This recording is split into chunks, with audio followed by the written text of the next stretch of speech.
Hi, CK, and welcome to the Moltbook Reset. Really glad to have you here today with us. Hi, nice to be here. So, this is the first episode we are recording, and we are really glad that you are our first guest because the experience that you bring is exactly what the enterprise world needs to understand as they adopt agentic internet stack and combine it with their tokenization efforts and their enterprise blockchain initiatives.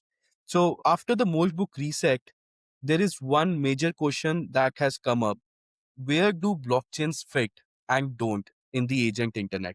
So, inspired by the post-web thesis, we started going down the drain and understanding where have the blockchain efforts been aligning best. There is a one lingering question in everyone's mind: where do blockchain fit in this high-speed, highly innovative, progressing AI world, moving at the speed of even faster than the speed of light right now, right?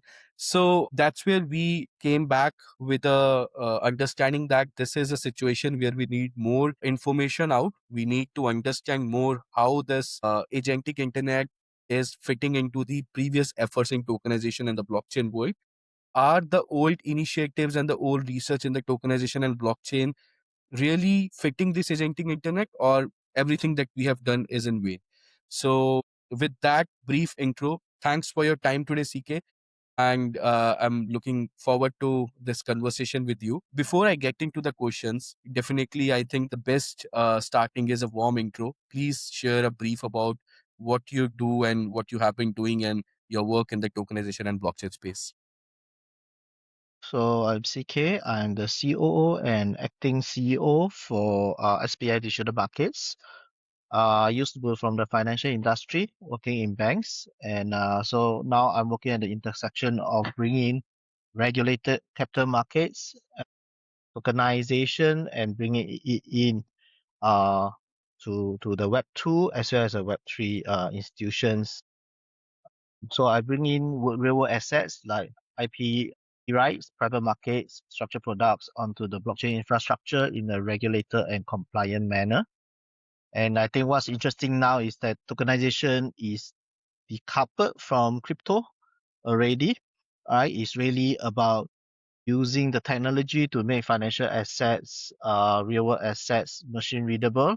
So in the coming years, I believe that eventually AI agents can interact with the market safely, and blockchain is the notary, is the ledger, while AI agents are the ones that read the rules, make the decisions, do the actions based on the information.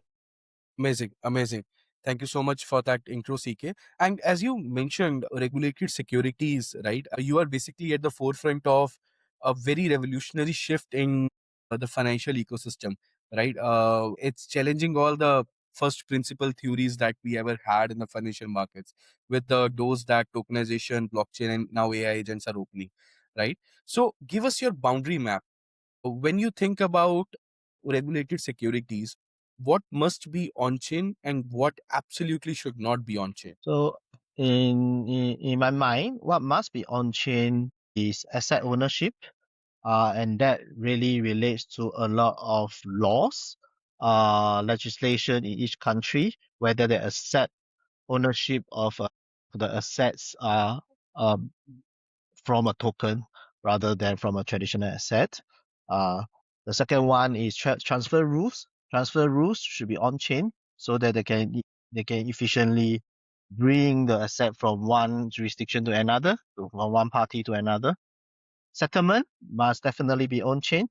That is really one of the biggest use case. Blockchain started from Bitcoin, and Bitcoin started from payments. So payments is definitely one of the most obvious and most fundamental value of tokenized assets. And the last one is compliance state. So the state of compliance, I think, must be on chain.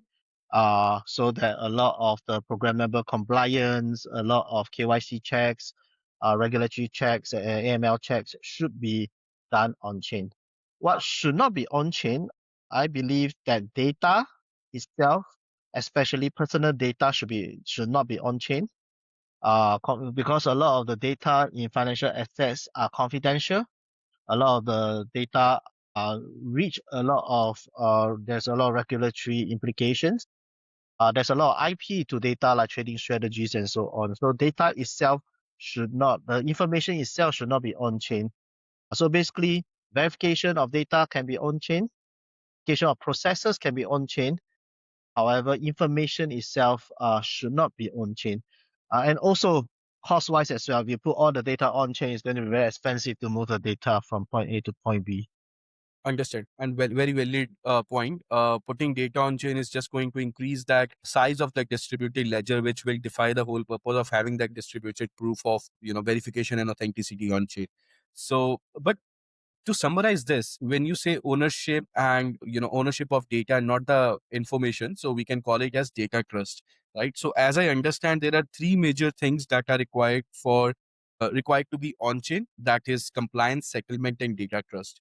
But when the markets move from humans clicking for actions to agents executing based on intent, what do you think breaks first in this current infrastructure that is on chain? Is it compliance, settlement, or data trust? In the current infrastructure, definitely data trust will be the one that breaks first because markets today run on documents, right? PDF, emails, reconciliations, and because all these documents are there, and in deep and silo systems in silo are set up by all institutions, issuers, distributors. So agents itself need machine readable data and needs data to be verified, needs data to be transferable.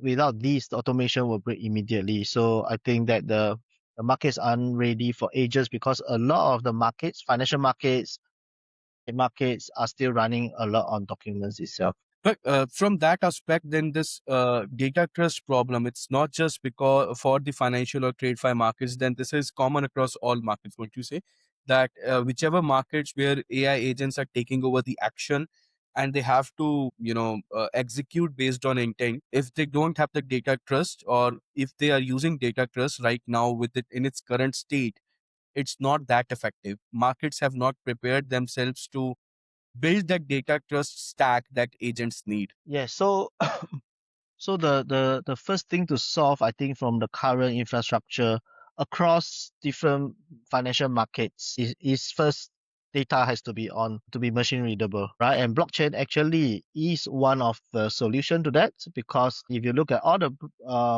the use cases for tokenization, most of them started with putting ledger on the blockchain.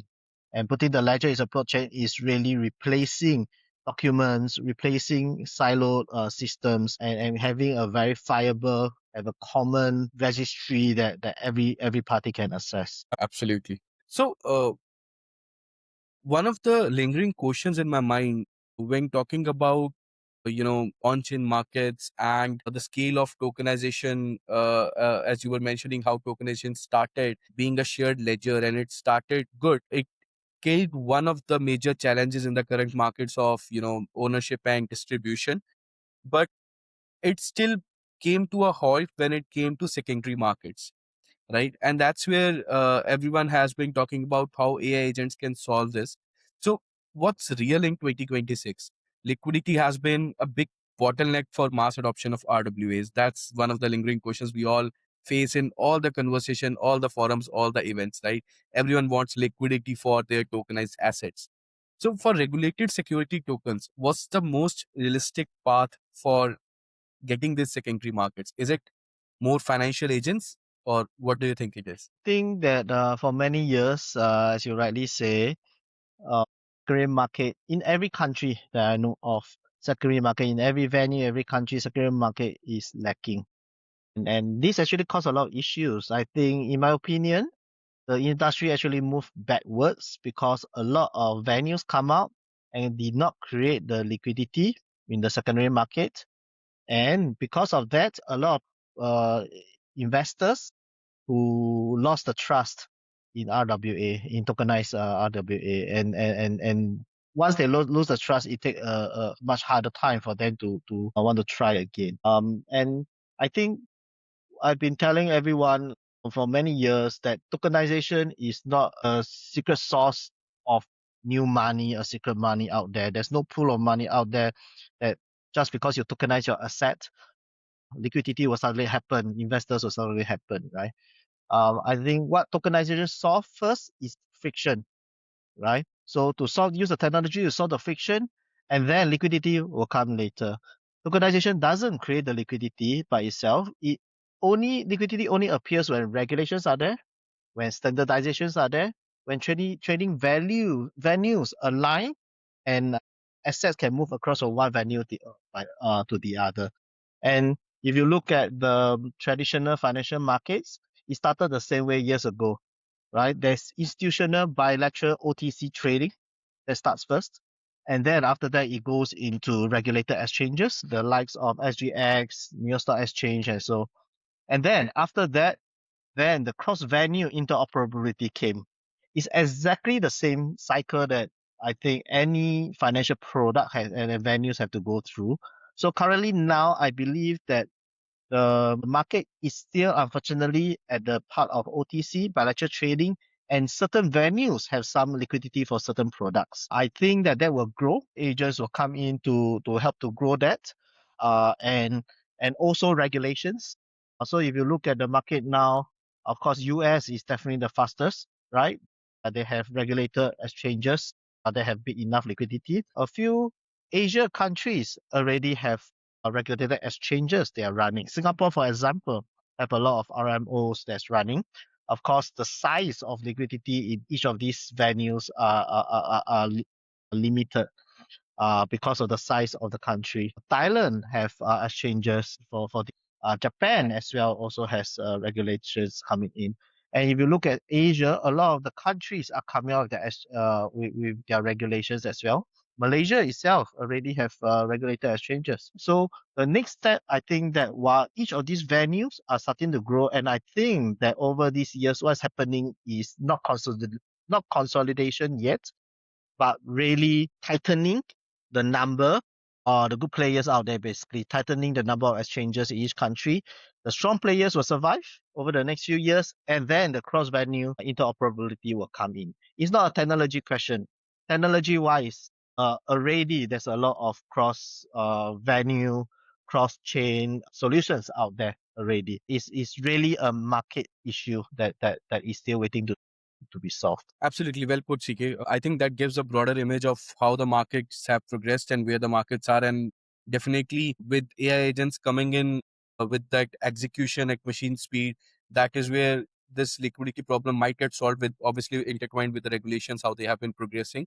But it makes decision much faster wherever the regulations has already been in place.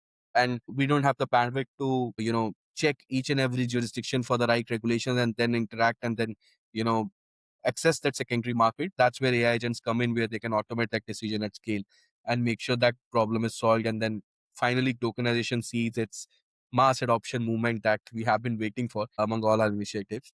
But in this conversation, I also understood one thing, that you sit at the intersection of a very unique proposition, which is regulated financing tokenization. Otherwise, generally, what we see is tokenization of real world assets, tokenization of luxury watches, tokenization of anything, right? A lot of things happen. But regulated finance is where the actual traction has been happening. Whether you see the initiatives by JP Morgan, by BlackRock, or by other financial institutions across the world, that's where the actual tokenization use case adoption has been happening and leading the way. So, in your opinion, with this regulated finance and tokenization world, what is the most important aspect for you that will define the usability in the agentic internet? Is it machine readable compliance, as you were mentioning? Is it programmable ownership, or is it composable settlement? I think first compliance, second ownership. In if we are looking at bringing this institutional compliance, regulatory adherence, and the clarity of regulations are definitely needed before institutions come in. And you pointed out the few big players out there. They have been in the game for 10 years or so, right? And it's only in the last few years when regulation in certain countries are clearer, and then they will go in to that country, because you can do it in a smaller scale by targeting non-regulated parties or making products non-regulated and going into the crypto native or some of the retail individuals as well. But in line of financial markets, without institutional adoption, the skill is definitely not there. And to have that happen, the regulations have to be there. And once the regulations are there, then compliance institutions, investors will need to ensure or need to be comfortable. Their risk team, their compliance team will need to be very comfortable that the product itself is set up in a very compliant manner. Then after that, the ownership will come in. So in my mind, the unlock will be compliance, then ownership, settlement, and secondary market. These are, I think, features and values that will help move the market further and move more investors coming in, but they are not the key things that institutions look at when they make a decision whether they are going in or they wanted to wait. So I think that once compliance itself becomes verifiable and their agents put on compliance and regulations, then I think that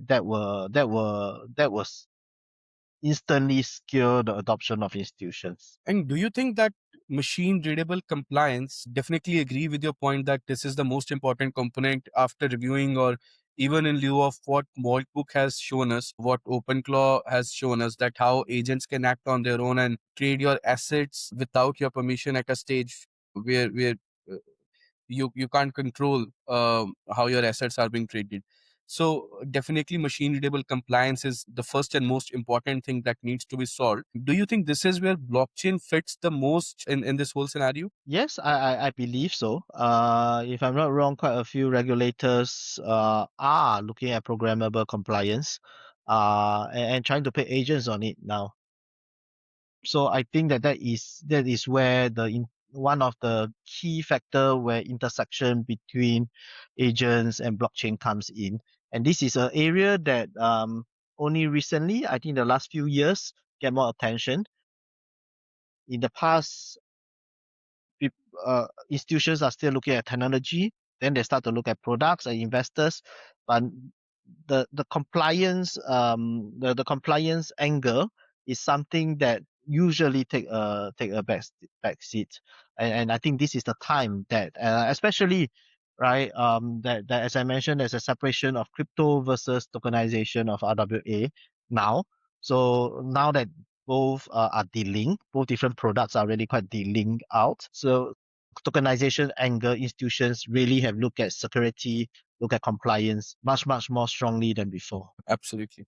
So one side question I recently read when I was searching, SBI Digital Markets before our podcast. I saw that SBI Digital Markets recently arranged a bond tokenization for music performance rights, and I have been looking at a lot of IP tokenization platforms progressing all across the world, with the likes of Story Protocol in US that became a completely IP specific blockchain protocol, not progressing that much currently, but a lot of actions in the world in IP tokenization. So my question to you is, how do you turn royalties into a regulated on-chain bond? If you can share step by step, that would be amazing. Yeah, we announced, we launched two deals last year. One is actually the largest deal in Asia. Um, in the size of tokenization RWA, it is quite significant.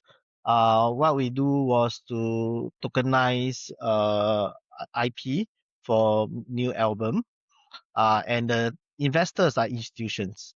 The second one that we launched is for concert rights, a series of concert rights, and the investor is a treasury. So I think for every type of investors, the product is a bit different to meet their needs. And there's still other that's in our pipeline where the investors are different. They could be asset managers, they could be individuals, they could be crypto natives, they could be putting on to exchanges as we mentioned just now. So there's quite a few different group of investors that we have, and we are curating different products for them. But in general, turning these into a on-chain bond or on-chain note is still quite traditional. We need to identify the music rights. We need to really go through each of the country and get confirmation and also to assess the legal ownership and how this can be pledged out of the current owner into the structure. We need to analyze the cash flows, which is difficult because some of them are new albums, some of them are concerts that have not been done before in the country. So how to analyze the cash flow? We need to get a lot of proxies, a lot of past historic data. We need to create either SPV or a fund. For our case, we created SPV to isolate the assets. We need to structure the bond itself. So because we do not want to just create a reference token as a digital asset, we needed it to be a regulated financial product. So we need to do the normal, or rather the traditional structuring of a bond that is backed by the income, and then we need to tokenize the bond security, which actually is probably the easiest part because the technology is that we have our own tokenization engine as well. We can create our own smart contracts. Tokenize it under which jurisdiction? That is something that is important to understand and to work out with the issuer as well as the investor, and then to really put in certain code to protect the investors. For example, one of the investor is worried that the token will held in our wallet will be moved out for any reason, right? Or will be stolen for any reason. And we actually put guardrails around it by coding it. One way is to code it and make sure that the token cannot be moved after it goes to the first wallet. Another way is to have a clawback function that is putting into the smart contract. And then the issuance, onboarding of the investors, onboarding of the issuers, and then doing the issuance and the payments. If it's a fiat, then there will be a time difference between when the issuer receives the money, and we need to figure out when the token is moved on to the wallet to protect either the issuer or the investor, right? That's why if it's a payment using a stable coin or a crypto, then we can actually do it instantaneously, which actually solve one of the risk issue for either the issuer or the investor. So we are not really tokenizing music itself. We are really tokenizing the regulated bond, and actually 80% of the work is really on the traditional side to structure the bond. And then the other 20% is really to work with the risk and compliance team of the investors, and the investment team to really understand this product, and also if there's additional risk that tokenization bring in, they need to assess that compared to a traditional product. Amazing. I want to highlight on one specific point you mentioned in this whole conversation. Tokenization is easy, right? It's not a rocket science. It's not something as big as people make it, but it's a new technology that is adding additional capabilities and features to the traditional process, making it more flexible, frictionless, trustworthy, and additional words in that area, right? And what actually makes the difference is the domain expertise that you bring in a traditional industry, and you combine it with the new innovative technologies. That's where you unlock the value that you can extract from that combo, right? It's not like I have no idea about music IP rights. If I wake up someday and say that, okay, I want to tokenize music IP, it's not going to be even close to what you have built at SBI Digital Markets, right? So that domain expertise has to be there, and 80% is going to always remain traditional. It's not like everything is going to be replaced. But another point I also picked up in this conversation is that the cash flow part is still messy. While you are able to automate or digitalize every aspect of the whole scenario, the cash flow part is where it gets a bit messy. That's where I feel like AI agents have started coming in. So in a post-web terms, a world where AI agents are working on intent and coordinating through blockchain-based data sources, what do you think is going to be the main task that AI agents solve that you currently are seeing as a biggest challenge? Is it price? Is it routing? Is it risk management? Yeah, so even before AI, I think blockchain actually solve that. I actually did even back in my bank days, I actually did tokenized bonds, tokenized funds, where is a digital twin format where there is the traditional flow that goes on, and then the tokenization is an extra step to in parallel, running in parallel. And then I actually created a operational model, flow model, to show the movement of the payments as well as movement of the security and versus a native token, native bond that I did. And then I actually compared the two, and you can see the difference, right? The off-chain cash flow, asset flow itself is messy. I mean, that's why there's so big operations teams in institutions, right? How to bring it on chain, actually by putting both payments and assets fully native on chain, that actually solve that traditional flow to make it cleaner. And how agents can add on to it is that there's a three things I can think of. One is financial data that is auditable, right? Auditable financial data that is there. There's a security that is structured, and then the token that is programmable. And token that's programmable will do a lot of things. You can program it to do payout. You can use agent to do payout logic based on certain scenarios.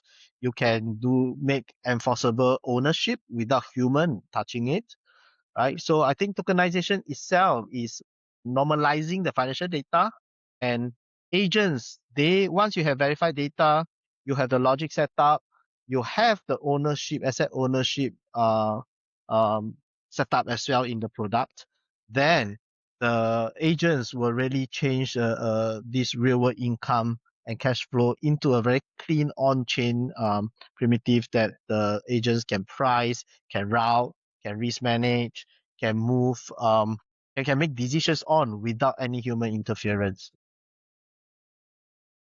So basically, they completely eradicate the problem of reconciliation, right?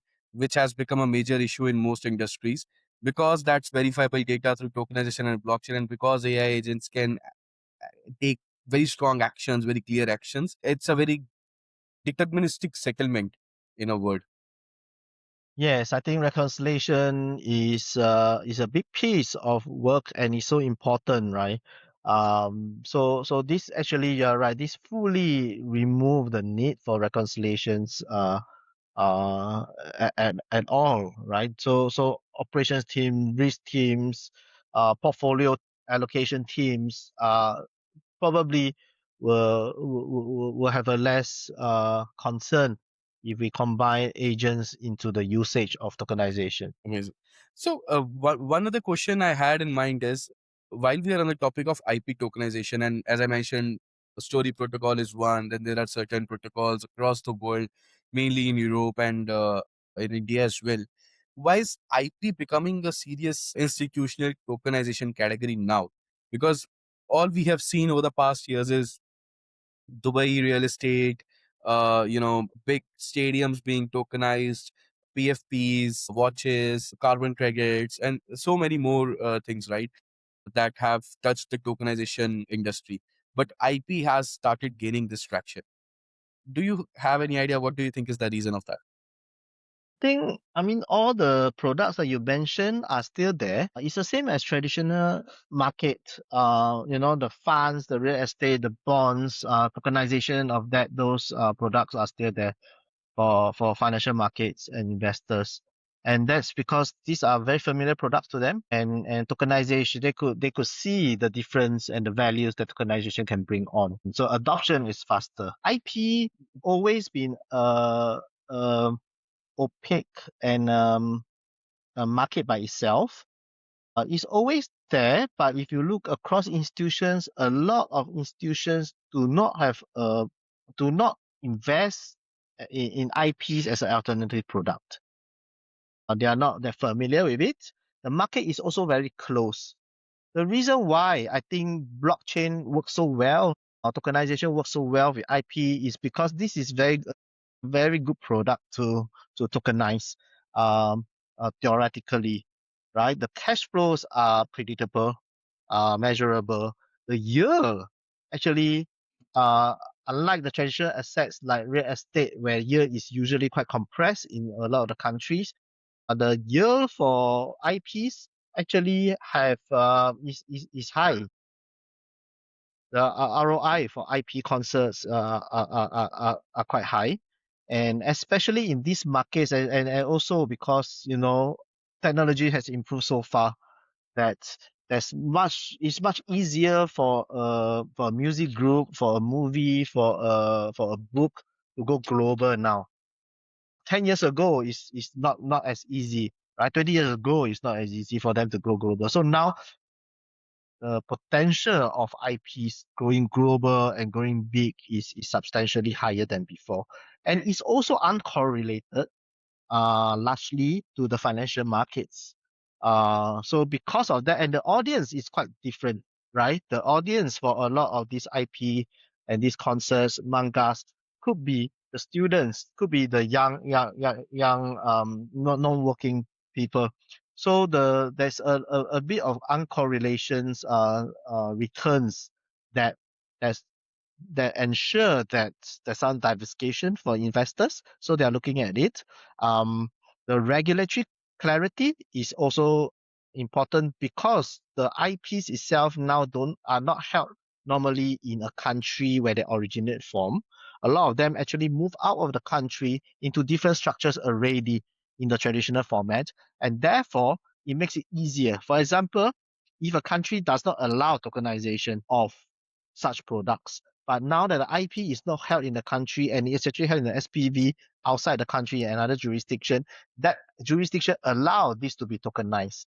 So it's much easier for such movement of IPs now. And in the past, I think tokenization of such assets, because legal uncertainty was there in a lot of the countries, a lot of the experiments and POCs in tokenization largely focus on products that are a bit more familiar, so a bit more financial, and also a bit more into certain form of luxury products. So now that there's frameworks, there's custodians, there's exchanges in a lot of the countries that are clear, and that make these assets much more investable. And once there's enough market, then this can become a financial products. And because of that, I think that the movement of IP tokenization has moved on. To 2019, 2020, actually, there were a big wave of tokenizing of IP, K-pop IPs in Korea. But how they do it was not in a regulated format because a lot of countries do not allow it to be in the regulated format yet. It cannot be structured and securitized into a bond or a fund. So a lot of the projects that time is really creating NFTs to represent the IPs or to have a platform that just tokenize it, but in a coupon or reward kind of feature rather than a security itself. But now, fast forward 5 years later, a lot of countries have a regulatory clarity in securitizing these products and tokenizing these products. And that's therefore actually is just an extension of the traditional products that is being tokenized. Absolutely, TK, completely agree with that. And one key point you mentioned here, which again I want to highlight, is that it has the potential to become a structured product. If there is enough adoption, if there is enough movement, and it matures to a certain stage, this is how financial markets are progressing. It's not going to be a product that sits in silo or only accessible to chosen few who have that access, but it becomes a very lucrative alternate asset class for even a normal investor, let's say sitting in a corner in Malaysia and thinking what I should invest in, which is going to give me a good ROI, right? Yeah, I think that tokenization works best where assets are very valuable. So that's of course the assets is still important. And after all, when investors come in, they're investing in the underlying assets. So assets are valuable, but operationally it's very difficult to move. So not only IP, we actually tokenize wine, prestige wine last year as well to different countries. And each of them, because Asia, a lot of the countries regulations are still fragmented. So we actually have to tweak the model to meet certain regulations in the country, but we managed to issue out to two different jurisdictions last year. How we and the reason for doing it, I mean, there's a lot of reason, but one of the main reason is that the assets are valuable, but operationally it's difficult to move in the traditional world, and that's why I think tokenization solved the problem, and give the value to the investors. Perfect. Perfect. So, as you mentioned, it makes it easier to move, right? So, that digital interface has become easier, no frictions, no restrictions for the asset to move.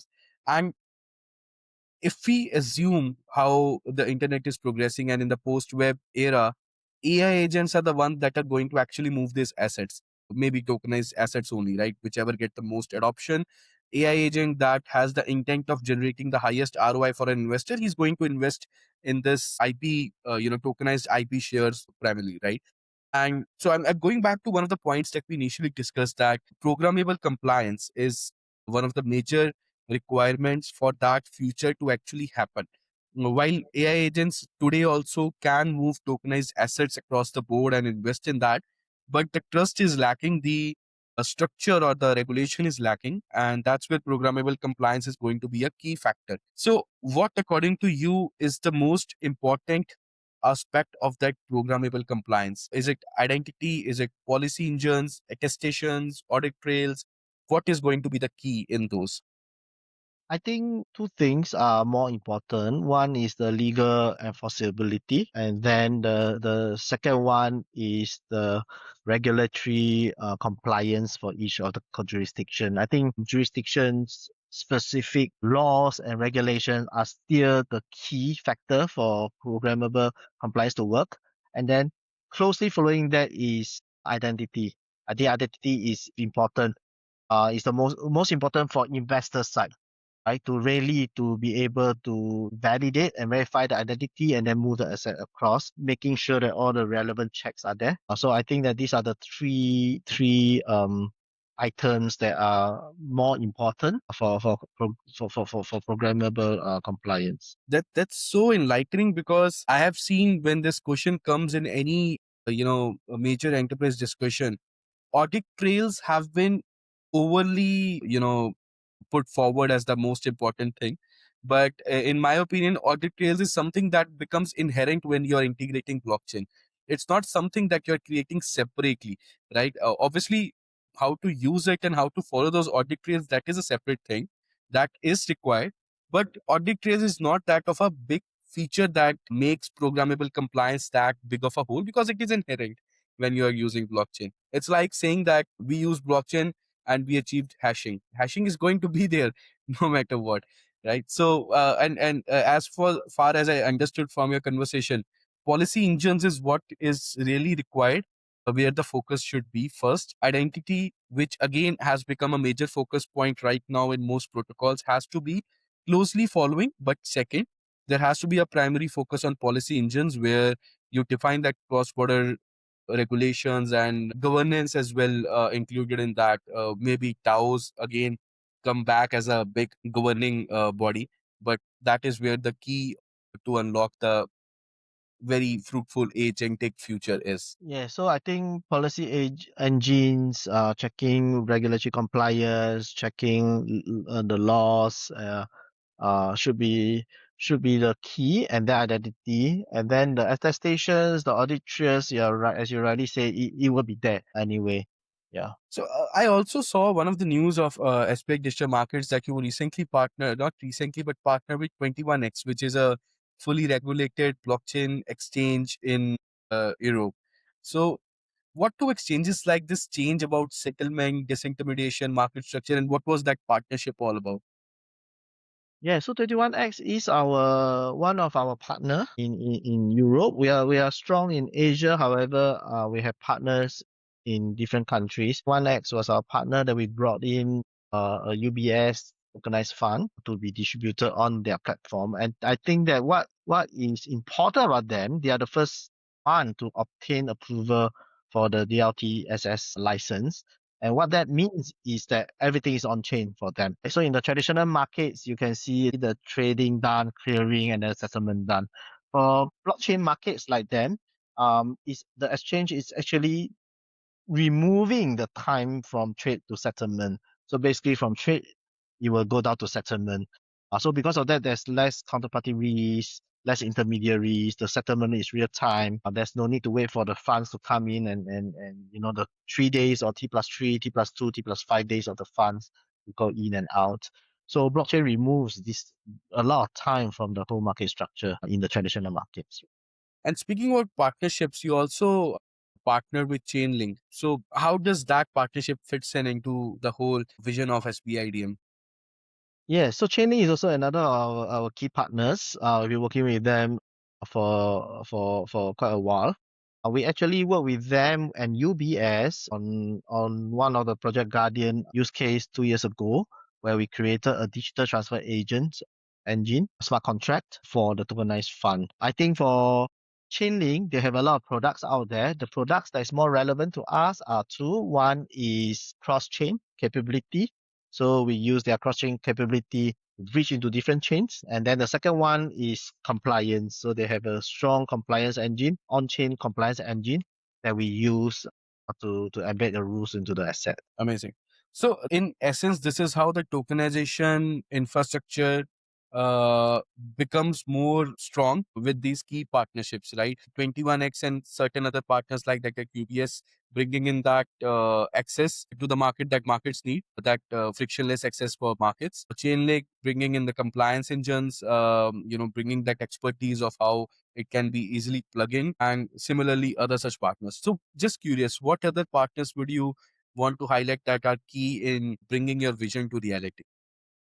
We actually work a lot. We are quite open architecture. We do have a tokenization engine. We do have a custody as well. But then we work on different roles with different partners. And I think in the industry, there is no more entity who try to be the best in everything.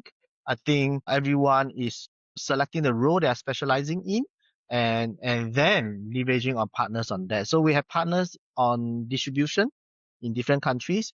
We have partners on structuring as well. We have a structured product partner called Mavericks in Switzerland. That is our structuring arm to create different kind of structured products and different kind of structuring and investment products. We do partners with institutions like UBS, Franklin Templeton, and so where we bring in their products and distribute, and we participate in different roles for them as well. So I think that there's a lot of partners that we work with, and we are quite open to work with partners and also to adjust our roles based on partners. And I think that's our what we think will happen, because we feel that strongly that to allow the industry to move, the pie has to be bigger and the whole ecosystem has to be there to work together. And I think the whole industry has sort of moved on to consolidation of the technology last year, where a lot of the technology providers have consolidated and really specialized in certain areas. And they are working most of the time. A lot of the partners are working with each other already. So, one other thing you mentioned was that Chainlink helped you become more cross chain, more chain agnostic, right? So, I was wondering, what was the first chain that you started building on that started this journey? We actually have our own Besu, Hyperledger Besu, to create our own Okay. tokens. But then most of the products that we do on public chains are on Ethereum at this moment.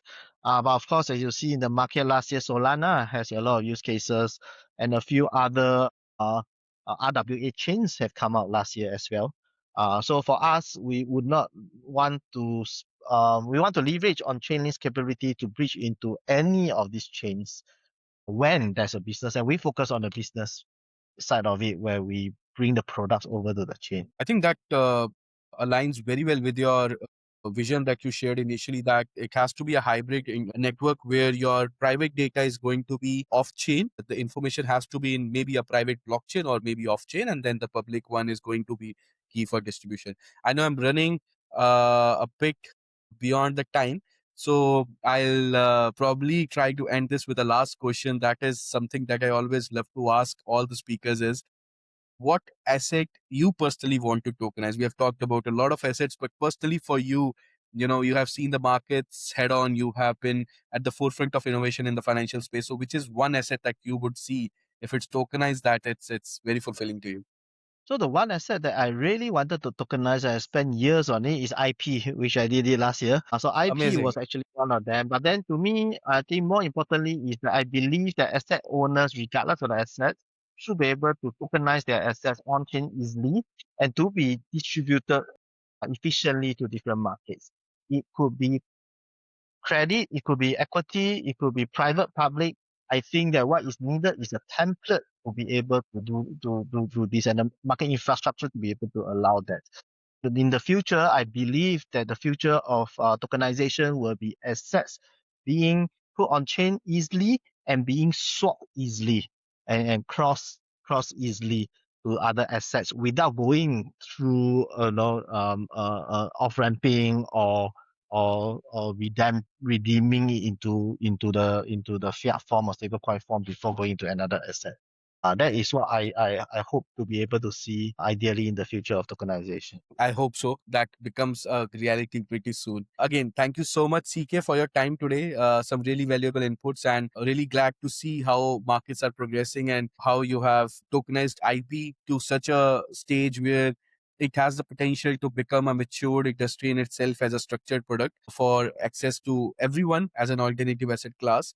A real use case of tokenization, I'll say, and one of the real illiquid assets that also fits in the purpose of tokenization, how it started. Great to see your journey and understanding your work. It's one of the key things I will remember is how you have integrated Hyperledger Peso with Ethereum ecosystem and Solana. That is a key, definitely, of unlocking true value of blockchain and potentially AI agents going further. Thank you for your time and looking Thank forward you. to more discussions with you. It's great to be able to discuss this topic, and hopefully we all can work together to really share knowledge and then build the industry together. Thank you so much, CK. Thank you.